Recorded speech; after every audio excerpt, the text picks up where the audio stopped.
Good morning friends, आपका स्वागत है हमारे YouTube channel learning point with Abhishek में। अगर आप चैनल पर पहली बार आए तो चैनल को सब्सक्राइब कर लीजिए और बेल आइकन प्रेस कीजिए ताकि आपको डेली डिक्टेशन मिल सके।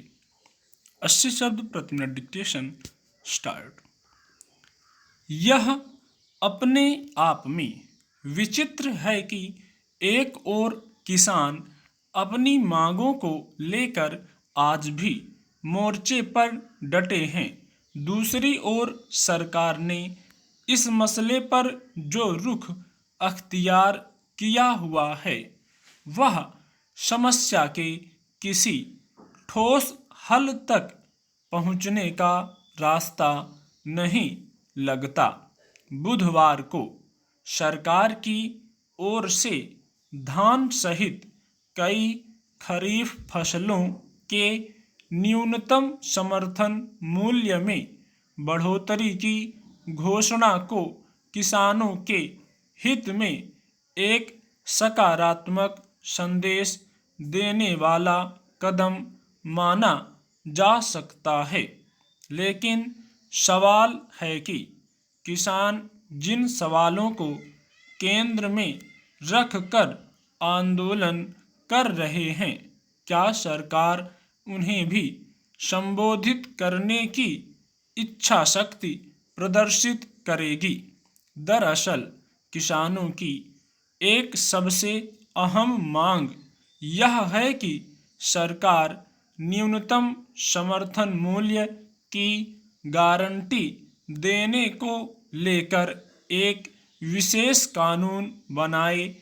इस लिहाज से सरकार कह सकती है कि उसने खरीफ फसलों पर न्यूनतम समर्थन मूल्यों में बढ़ोतरी करके किसानों के हित में ठोस कदम उठाया है और ऐसा करके उसने आंदोलन कर रहे किसानों को सकारात्मक संदेश देने की कोशिश की है। यह गौरतलब है कि फसलों के न्यूनतम समर्थन मूल्य में वृद्धि की घोषणा हर साल का एक नियमित अभ्यास रहा है।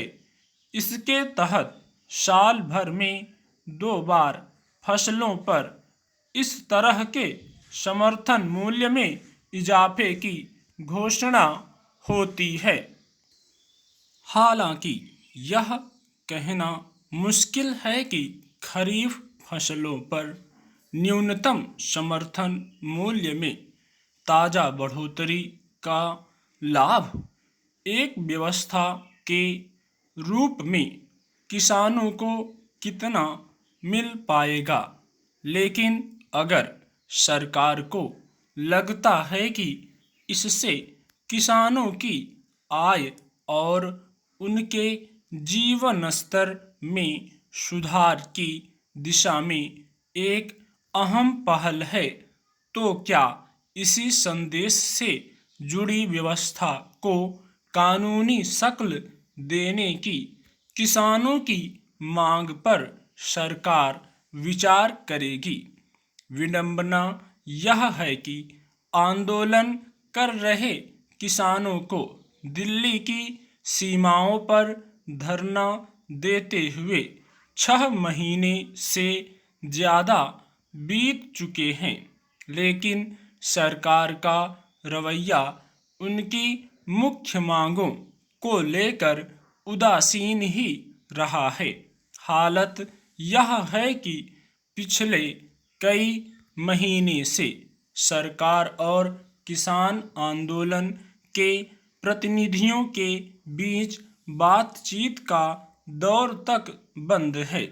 इसके बावजूद किसान तीनों नए कृषि कानूनों को खत्म करने और न्यूनतम समर्थन मूल्य की गारंटी सुनिश्चित करने वाले कानून की अपनी मांग पर कायम हैं।